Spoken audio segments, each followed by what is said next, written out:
Just would like to say thanks to our colleagues in China and across the world. Thanks for inviting ASPASA. We are the southern part of South Africa.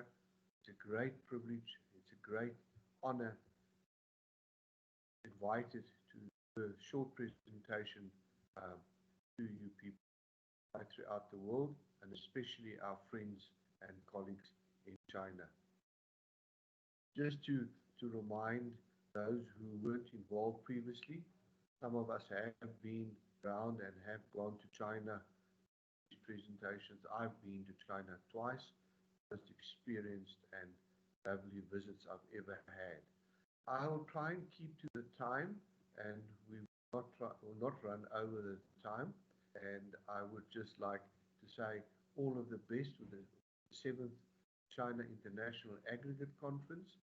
And I'm going to share some of the small mines in South Africa's incidents and cases that we deal with and how we operate. So let me start with some of the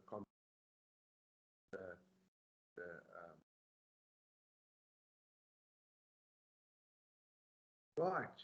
As an introduction, I just would like to recap, and I don't want to spend too much time on the COVID-19 issue, but it did disrupt South Africa. We as ASPASA, we have done a huge amount of work during this lockdown, and yes, we try to share with the industry out there what the issues and situation was. One of the main things that we find in ASPASA is that people do not understand what mines are, and I don't know if all the other countries have the same problem, but I just classify these mines, and I would like to share that with you. We've got big underground mines. South Africa is known for the big underground mines, and we've got huge surface mines. ASPASA, we don't fit into any of those. So we say in South Africa, we've got big underground mines and surface mines. We've got medium mines, which are underground and surface. And then we've got what we call the smaller mines. And they normally, well, most of them are surface mines. And that's where ASPASA fits in. The micro mines is a very small one. We're not part of that part of the industry. So the small mines is where we fit in. What we also then classified and listed during this period that we were under house arrest, if we would call it that, is some of the occupational safety related hazards. And I've listed them there, and I'm not expecting to go through all of them, but maybe other countries can add to my list or even better it. But we've got a whole list of issues that we pick up in health and safety. And I think in South Africa, we are very proud of our health and safety issues. Some of the hazards there, you'll see there, occupational safety hazards related to some of the mines.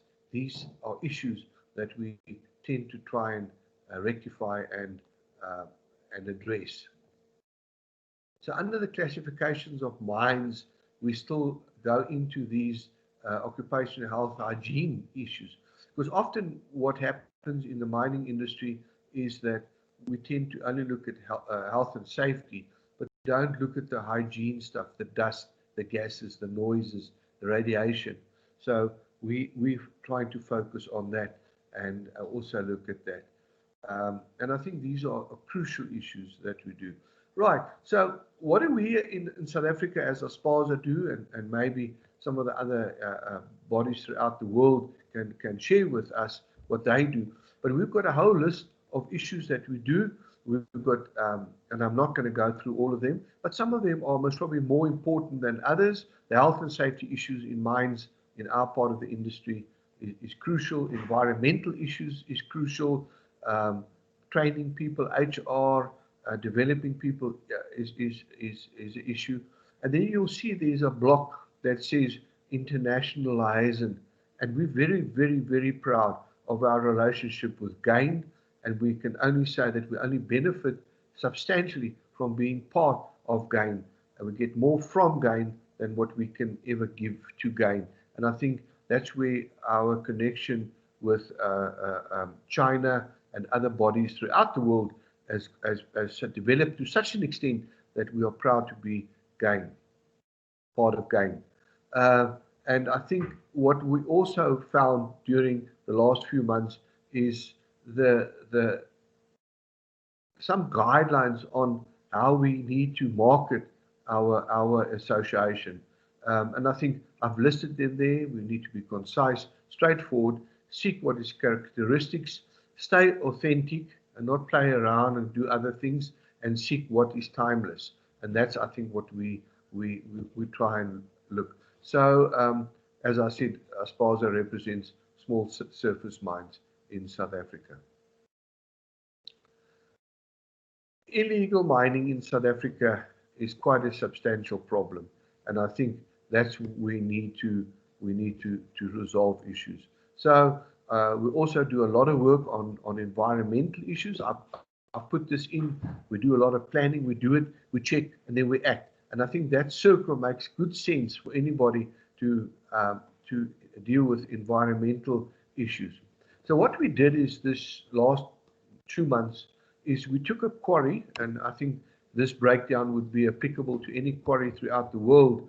And we started with number 1, and that's where you get all your documentation and all your stuff that you have to have in place to be legally compliant. And then we work through the steps, and I feel that you can read through them. Once you get the presentation, you can have a look at them. But what we've done is to try and say we break a quarry down into these 11 steps, and then address the environmental issues that are relevant to that block. So if there is overburden stripping and so forth, that there's environmental issues that are relevant to that, drilling and blasting and so forth and so forth. So we used to have this wide perception of environmental issues. What we've done now is we're breaking it down to more realistic things. Some of the environmental concerns, I've tried to list them there, but yes, there's a whole host of environmental concerns that maybe we need to focus as the quarry industry throughout the world, and maybe just make sure that we have them. What we've done here is we've taken those 11 blocks and we've broken down into those 11 blocks the issues that you would find that affect environmental issues. Now, I think environmental issues for all quarries throughout the world is the same problem. The public out there, the communities out there are all looking at who makes the dust, who makes the noise, and so forth. They forget about what we use it for. And I think that's one of the problems that we have throughout South Africa, and we're trying to address that.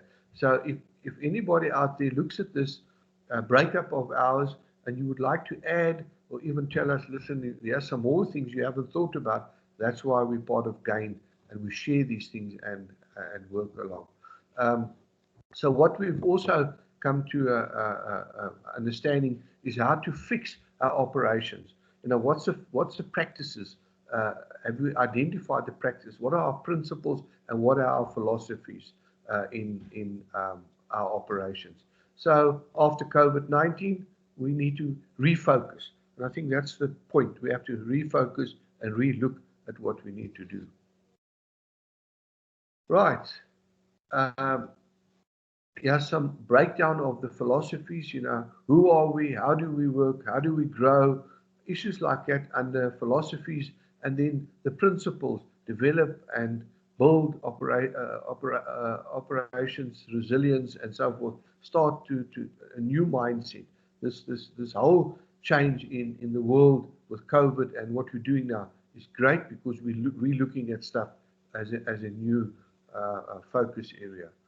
Okay, so I think the big thing that we're all battling with is to rebuild our businesses and to refocus, you know, what we're going to do. It's also not true that we are all in the same boat, and I think that's the same problem that any country has.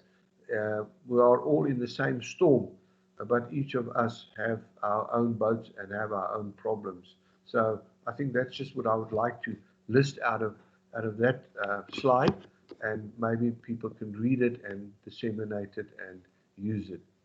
I think what I would like to say is our sincere thanks and appreciation for the opportunity to have this little short conversation with you. And we trust that in 2021, we'll all see each other again someplace, somewhere.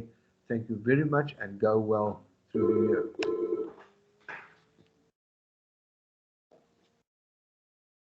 So, thanks.